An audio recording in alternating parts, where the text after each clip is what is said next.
favorite band talking about music? I grew up listening to classic hip hop, to reggaeton, being in Miami, Proyecto Uno and Pitbull, and to, diverse interests, I'll admit, maybe even some Taylor Swift here and there.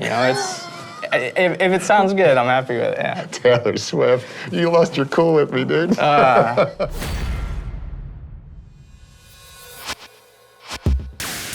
Wynwood is an enclave in the northern end of Miami that has become an example of what happens when art, investors, food tech, and lifestyle converge to create a fusion of culture that support and enable creativity, possibility, and connectivity. Science and romance are not mutually exclusive. Sure, they both do fine by themselves, but when you combine art and science, an environment that sincerely supports both, you get places like Wynwood.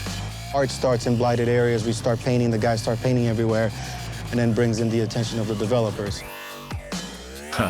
The developers. In every story, especially a love story, there needs to be an antagonist that preys on the romantics.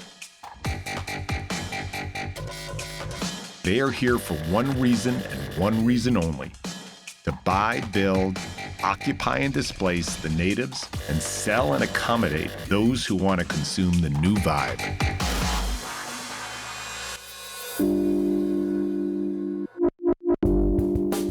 I moved into Wynwood in 2001, and we are in 2019. It's been 18 years, and in 18 years, I've seen this place change quite a bit. It used to be all Koreans, Haitians, and island people. Now who's there? It's high-end restaurants, with a coffee shop, stuff like that. Surgery of any type is really an art. It's left in the hands and the minds of the operator. When you introduce a robot to a surgical procedure, you democratize the procedure, and you take away a large number of the variables, usually bad things, and that's a good thing. Neosys, a surgical robotics company smack in the heart of Wynwood, a bold and innovative company founded by Alon Moses. The diversity in Miami that just doesn't exist at the same scale in terms of Boston and other current tech hubs. So I think there's a lot of opportunity for a better lifestyle. I enjoy the diversity of the culture and the diversity of the industry here. When we see cool stuff around it, there's that synergy and just kind of the synergy that happens when you're surrounded by an artist community and you're developing new technology. I think it really leads to great things. And I tend to agree with that, because when I get off the plane in San Fran, when I'm out there for clients, man, when you walk out of SFO or even San Jose, you feel like you can invent anything.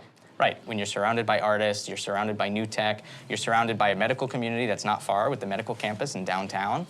I think it's neat to have all those different factors. So show me a little bit of the system. Sure. So this is Yomi. Yomi the robot. And I love that it has a name, because when you give something a name, you give it an identity. Alon and his team at Neosys have taken the bold step of putting a robot smack in the face of a patient who already does not want to be sitting in a dentist chair. And I gotta tell you, I'd rather be looking at Yomi than my hairy four-armed dentist with his human hands jammed in my mouth. There is a sexiness about her. The surgeon doesn't have to rely on blindly free-handing the case, which you don't want them to do, but they don't patients don't have to worry that the robot's just taking over by itself. It's an assistive device. So this is a high-tech way for a surgeon to achieve the results that they want.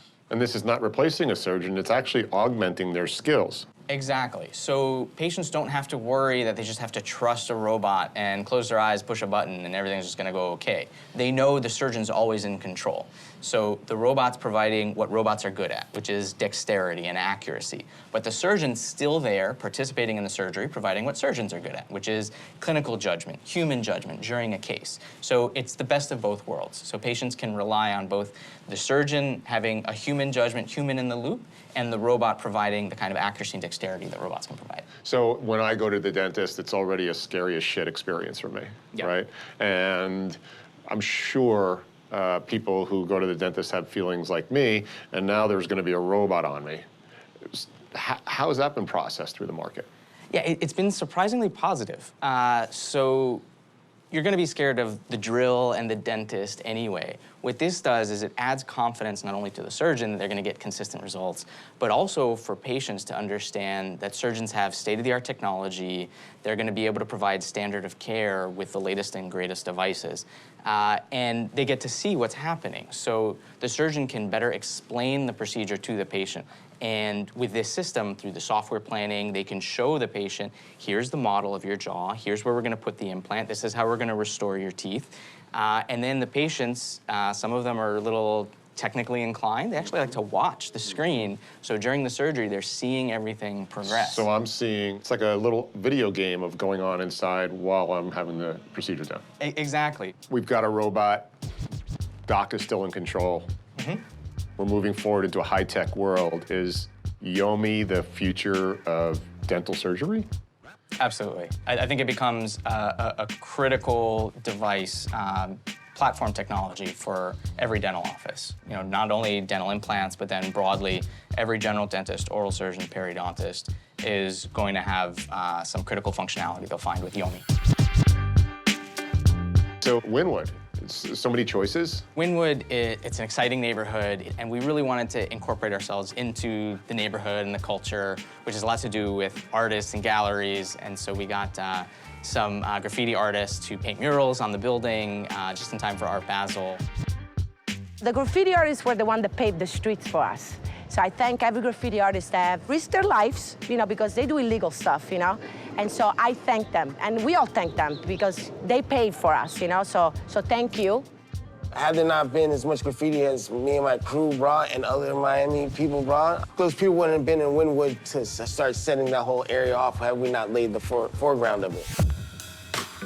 You know, graffiti is really making some people see red. I sat down with Chrome, a street artist who is generally and understandably camera shy.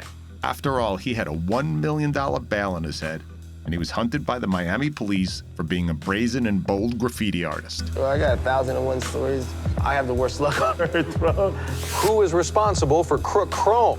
Who is this street artist defacing everything in his or her path? He was defacing buildings, cars, highway signs, or anything else that can have spray paint stick to it. MSG, Miami style gods. Like Bonnie and Clyde, Billy the Kid, and Sonny Wurtzik from Dog Day Afternoon. For some reason, we fall in love with these outlaws, and Chrome was no different. And now, he is somewhat of a celebrated early-day hero on the streets of Wynwood. I've got to experience things that most people never got to because of art.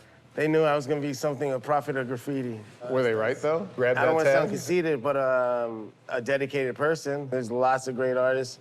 I'm not a hater. I like to see art in every aspect and form, and I love everyone to do art, and I push everyone to not lose that childlike thing that society takes away from you. Like, the crowd's getting bigger and bigger, and more money's being pumped into it, and higher-end companies are coming in. So more opportunity, more growth, and more money, and it's beneficial because people are getting jobs, and it's more opportunity for artists and for the average person to make money because the living wages down here and stuff are absurd compared to other places, you know? What happened with Wynwood is that it was really interesting because there was a few key stakeholders, Goldman being one of them, and that culture just really, rallied around promoting street art, and promoting creativity and promoting innovation.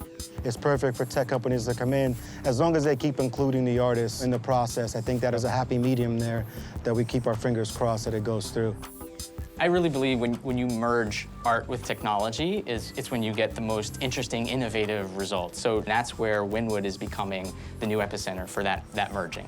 And so the critical answer for this episode, too, are the robots coming to kill us or cure us? Right, In the so- future, it's a timeline, so. Right. That's why we designed this as an assistive device. It's not Skynet. It's not coming to take over. It's not just push a button when you're sitting on the couch at home and let it run. It's meant to be side by side. How do I I won't know there's... participate in that robot revolution. You won't, well, we won't be around, but how do I know there's not a Manchurian candidate in there somewhere? It's interesting. I mean, cybersecurity, all that stuff are critical concepts. We joke now, but we want to make sure that the system is safe and assistive and still allows humans in the loop. So there's always going to be human judgment for the kind of technology we're building. All right, I'll take that as a maybe. Cool, thanks, man. Thank you. Engineers and artists tend to live out loud. They live to create. A majority of them do it at their own expense, physically, financially, and spiritually. But they are the courageous ones. Oscar Wilde said, "Give a man a mask and he will tell you the truth." That may be true for the average person, but that is not the case with artists and scientists. They seem to be just as fine showing up as they are.